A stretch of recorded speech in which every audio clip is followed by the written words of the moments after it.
A partir de este momento, ponemos al aire un programa para compartirlo en familia. Un programa de meditación de las Sagradas Escrituras.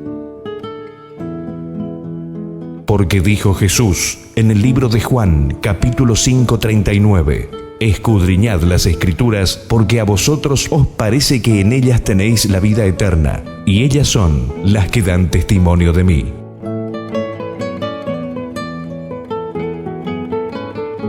Escudriñando las Escrituras, entre hermanos de la Iglesia de Dios.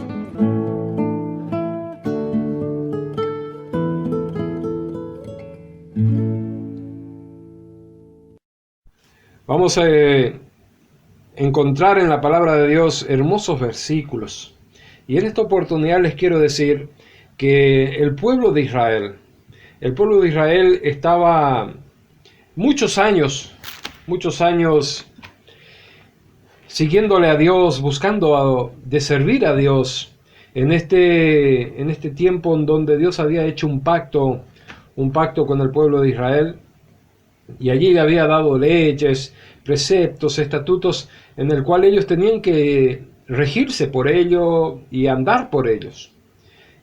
Y a través de la historia nosotros vemos que este pueblo siempre fue un pueblo, según las Escrituras, que tenía sus altibajos. A veces andaba conforme a la palabra, a veces andaba tras la idolatría, se olvidaban de la palabra de Dios, la echaban sobre sus espaldas, seguían a dioses paganos, y así iban y volvían, hasta que llegó una oportunidad en donde aquel pacto que Dios había hecho con el pueblo, a través de la sangre de ovejas, de animales, no podían, como dice Hebreos, no podían limpiar a las personas. Entonces, nosotros vemos a través de las Escrituras que Cristo Jesús vino a ocupar aquel lugar de sacrificio. Cristo Jesús vino a ocupar todo lo que era el sistema de santificación y de justificación del pueblo. Porque a través de Cristo Jesús su sangre nos limpia de todo pecado, nos dice la palabra, y a través de Él tenemos justificación por la fe. Pero fe significa creer en algo. Y la fe viene por el oír, y el oír la palabra de Dios, nos dice el apóstol Pablo. Entonces allí nosotros encontramos en la Biblia de que Cristo Jesús en su época vino e hizo el pacto en su sangre, que es derramada por muchos, nos dice el apóstol Pablo, a través de los Corintios. Queridos hermanos,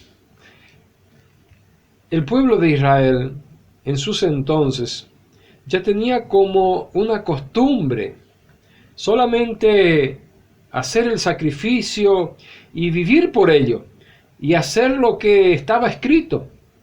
Y muchas veces no hacían lo que Dios pedía a través de su palabra. Y lo vamos a encontrar en Jeremías, allí, y también en el libro de Miqueas.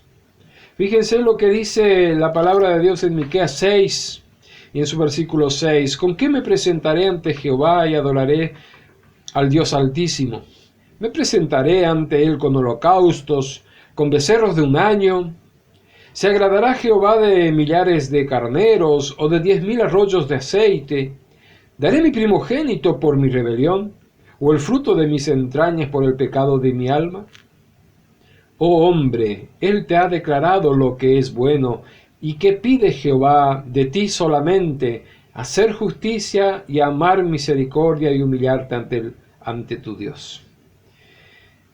Aquí vemos que todo aquel rito que hacía el pueblo, ahí lo dice el mismo escritor de los Hebreos, que no era suficiente, que no podía santificar y justificar el pueblo. Tuvo que venir Cristo. Y Él lo hizo, sus leyes, nos dice la palabra que escribirá: vendrán tiempos que grabaré mis leyes en su mente y en su corazón, dijo el Señor. Haré un nuevo pacto en la sangre del Cordero de Dios, de Cristo Jesús. ¿Y qué significa esto, grabar las leyes en la mente y en el corazón? Fíjense, Jesús habló esto, diciendo a cada uno de nosotros que nos va a grabar las leyes de Él en nuestra mente y en nuestro corazón. como lo hemos dicho, que tiene que comenzar de dentro para afuera.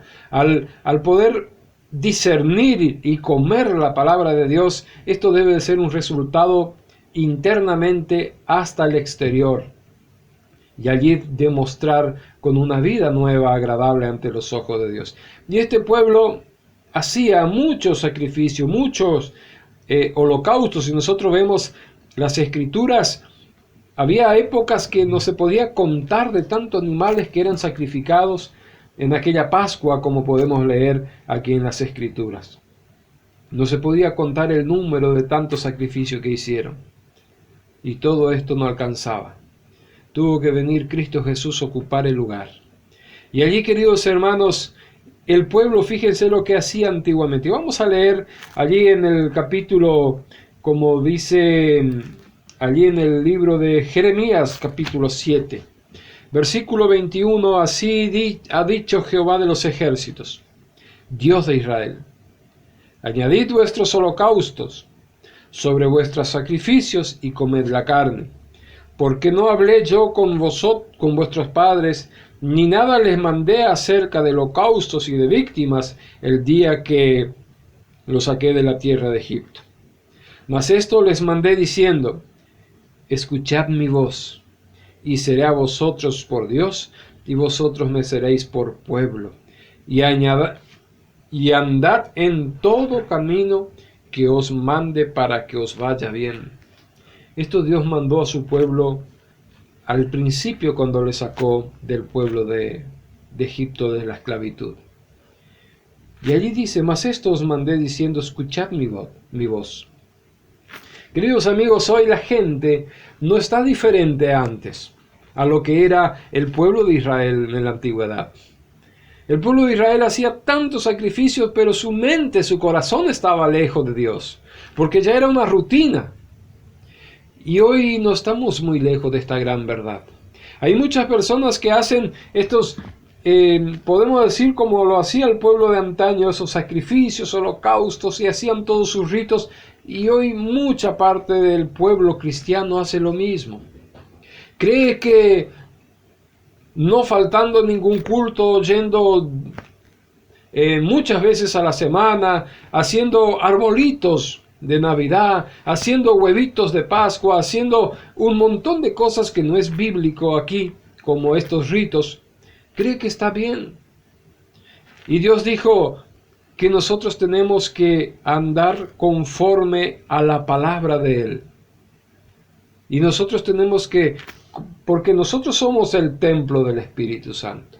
Y dice que nuestro culto racional es todos los días. Presentar vuestro cuerpo en sacrificio vivo, santo, agradable a Dios, que es vuestro culto racional. Por eso no hay que tomar las cosas como un rito, como una costumbre nomás, y creer que con eso está bien, pero el corazón muchas veces está lejos de Dios. A través de las costumbres y los ritos que hay aún hoy en día se están formalizando dentro del pueblo cristiano. Pero el corazón y la mente está lejos de Dios, lejos de la palabra. Por acá dice claramente: mas estos les mandé diciendo, escuchad mi voz. Eso dijo Dios, y lo dice el Señor, hoy aún todavía. Y eso es lo que, como Jesús dijo, lo que está escrito allá en Isaías: este pueblo de labios me honra, pero su corazón está lejos de mí. Qué triste que es la gran realidad de la vida. La gran realidad de decir, yo soy cristiano, yo esto, yo lo otro, y en todas las oraciones, Señor esto, Señor lo otro, y mi Diosito. No, nuestro Dios es el supremo. Nuestro Dios es el poderoso de los ejércitos. No es un Diosito. Nosotros cuando vamos a orar no tenemos que utilizar singular en la palabra en lo que refiere a nuestro Creador. No es un Diosito. Es el Dios Padre Todopoderoso, Creador de todo el universo. Te creó a ti, conoce, inclusive tiene todos los cabellos de nuestra cabeza contados. Fíjense el poderío de Dios. Y cuánto Dios conoce el corazón tuyo y conoce el corazón mío. Si es lo que estamos haciendo es un rito como lo hacía el pueblo de antaño, y no era suficiente. Y allí vemos en la historia cuando encontraron el libro de la ley, cuando aquel pueblo el pueblo de Israel estaba destruido, después se encontraron en el templo allí ese libro y lo leyeron y rasgaron sus vestidos y después hicieron una Pascua como nunca se lo había hecho antes y no daba para contar los sacrificios y no era suficiente. Tuvo que venir el Hijo de Dios y llevar el pecado del mundo, llevar en sí la transgresión de todo ser humano, la tuya y la mía, para poder hacer ese sacrificio verdadero. Entonces allí a través de ese sacrificio nosotros encontramos la redención para nuestra alma. Encontramos allí la salvación gratis. Por eso tenemos que cuidar hoy que la vida cristiana de todos los semejantes no sea un rito nuevamente, que sea como una costumbre. No, tiene que ser de oír la palabra de Dios, hacer lo que Dios dice. Por eso aquí dice en este libro de Miqueas, que Dios no se agrada de tanto sacrificio que la gente ofrece. Por eso siempre lo he explicado y lo he dicho, queridos amigos, cuando nosotros pedimos algo a Dios, Dios nos enseña de la forma que debemos pedir. Cristo nos enseñó. Cristo oró 3 horas de seguidos, ahí en el huerto Getsemaní, y sobre todas las cosas dijo, Padre, hágase tu voluntad. Y después ya estaba hecho. Y ahora nosotros cuando oramos también tenemos que decir, Señor, se haga tu voluntad.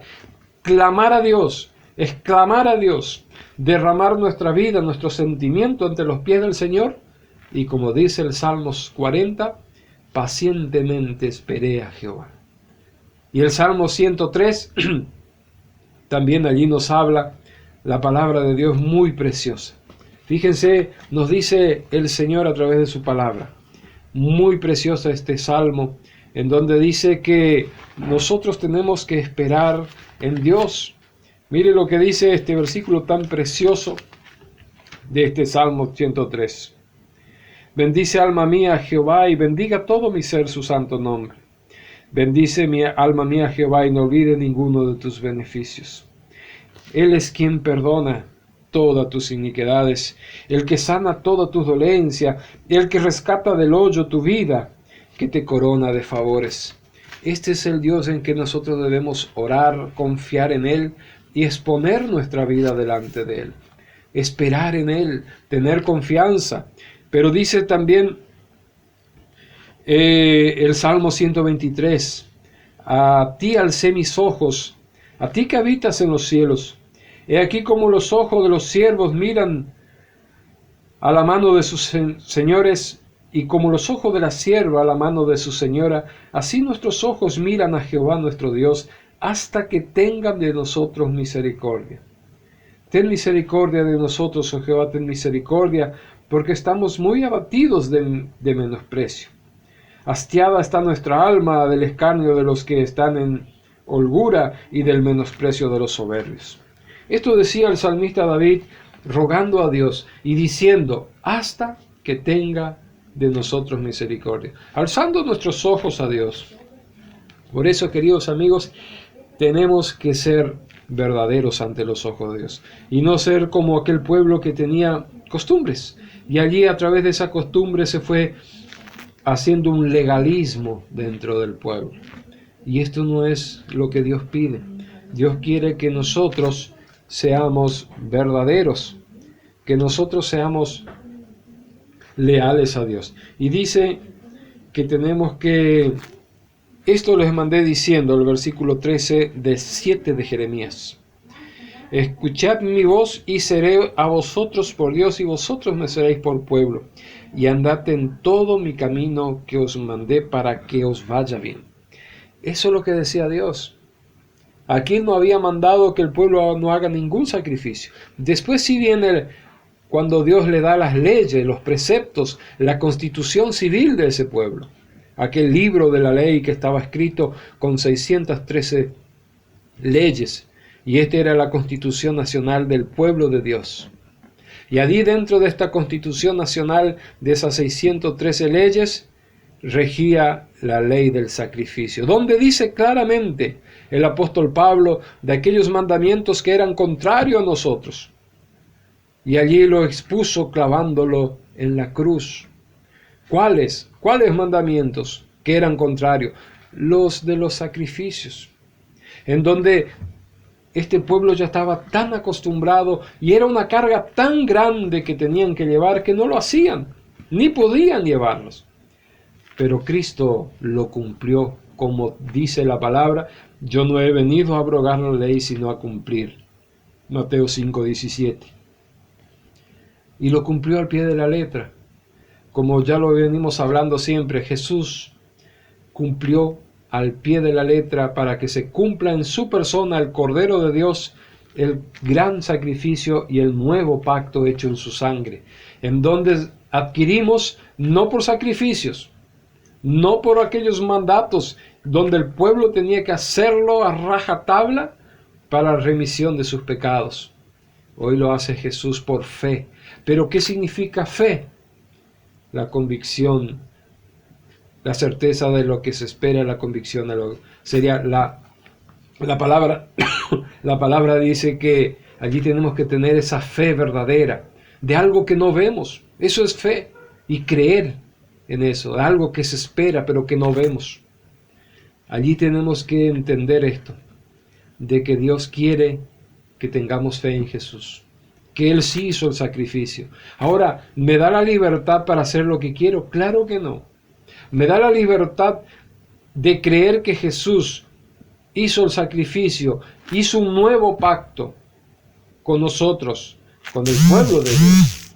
¿Me da la libertad para pecar? Claro que no. El apóstol Pablo dice que pues pecaremos allí en Romanos. De ninguna manera, dice el apóstol Pablo. Cuando abunda la gracia, ¿vamos a seguir pecando? Claro que no. Entonces Jesús dijo: y escribiré mis leyes en su mente y en su corazón. Si eso está dentro de nosotros, tenemos que seguir haciendo la voluntad del Señor. Mire lo que sigue diciendo allí en el capítulo 9 de Primera de Corintios. Allí habla Jesús a través del apóstol Pablo. El Espíritu Santo, capítulo 9 de Primera de Corintios. Ahí nos dice el apóstol Pablo algo muy importante en su versículo 16 y 17.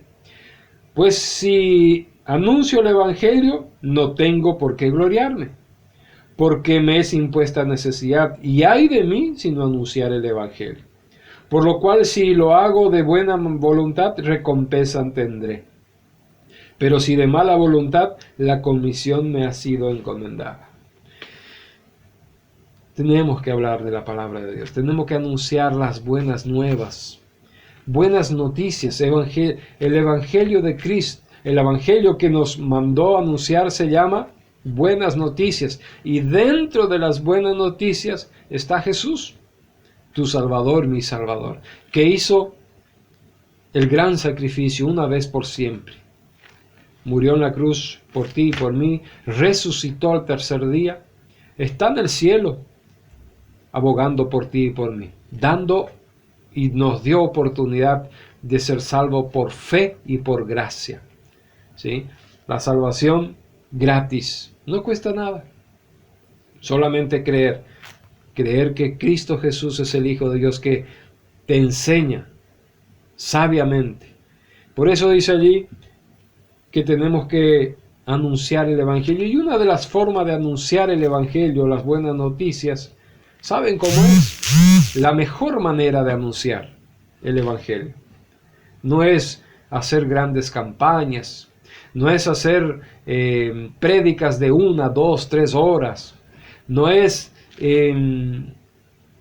hablar a diario de la palabra, saberse la Biblia entera de memoria. La mejor manera de predicar es vivir la palabra.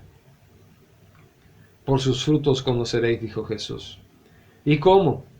Haciendo, oyendo la palabra que Dios mandó. No mandó que sigamos un rito, mandó que escuchemos su palabra. No mandó que se siga una costumbre. Inclusive hoy se está poniendo muchas costumbres paganas dentro del pueblo, y eso no es bíblico. Eso Jesús nos mandó. Mire lo que dice en Apocalipsis 22:12. Y eso es lo que está sucediendo hoy día. He aquí yo vengo pronto y mi galardón conmigo para recompensar a cada uno según sea su obra. Hay recompensa que recibir. Hay recompensa. Si hacemos la voluntad de Dios y predicamos el Evangelio, de buena manera, dijo el apóstol Pablo aquí, recompensa tendré. Eso dijo el apóstol Pablo en 1 Corintios 9:17. Si lo hago de buena manera, de buena gana, recompensa tendré. Y en esas buenas nuevas de salvación, que se llama buenas noticias, allí aparece Jesús. ¿Por qué? Porque Él dijo en Juan 5:39, escudriñad las Escrituras porque a vosotros os parece que en ellas tenéis la salvación, y ellas son las que dan testimonio de mí. Dijo el Señor Jesús, debemos escudriñar las Escrituras. Mire, Cristo Jesús ocupó aquel lugar que era el sacrificio, aquellos arroyos de aceite, aquellos becerros engordados, aquellos toros que carneaban y mataban y quemaban y hacían sacrificio, holocaustos grandísimos. De nada servía. Tuvo que venir Jesús. Y estos eran los mandamientos que eran contrarios a nosotros. Exponiéndole y clavándole en la cruz, dice la palabra. Aquello que no ayudó al pueblo a ser salvo. Lo dice Hebreos capítulo 9. Y allí nosotros vemos que Cristo Jesús ocupa aquel lugar, pero nos da la libertad para infringir el resto de la palabra. Dice que nosotros tenemos que andar como Él anduvo, porque ejemplo nos ha dejado. Y si nosotros leemos los evangelios, los 4 evangelios, vamos a ver la vida de Jesús. ¿Qué hizo Jesús? ¿Cómo andaba Jesús? ¿Qué hablaba Jesús? Y eso es su doctrina, la que Él enseñó, la doctrina del Padre, porque Él mismo dijo, la doctrina no es mía, sino del Padre que me envió. Y Dios no cambió jamás. Buscó la oportunidad y la forma para que tú y yo podamos adquirir esta salvación de gracia, de regalo, a través de la fe en Cristo Jesús. Dios te bendiga, querido hermano, querido amigo, para que esta palabra pueda anidar en tu corazón, hacer frutos dignos de arrepentimiento, de poder entender la palabra de Dios, de poder comerla, como decimos, y allí dentro de nosotros pueda generar esa semilla, generarse y allí dar frutos de dentro para afuera, un cambio. Por eso le vuelvo a decir, la palabra de Dios es la que redarguye, la que reprende, la que exhorta. La palabra de Dios es la que penetra hasta los huesos, dice la palabra. Y ella es la que hace transformar al hombre, no solamente emoción estéticamente. La palabra de Dios debe cambiar la vida según lo que está escrito. Dios te bendiga.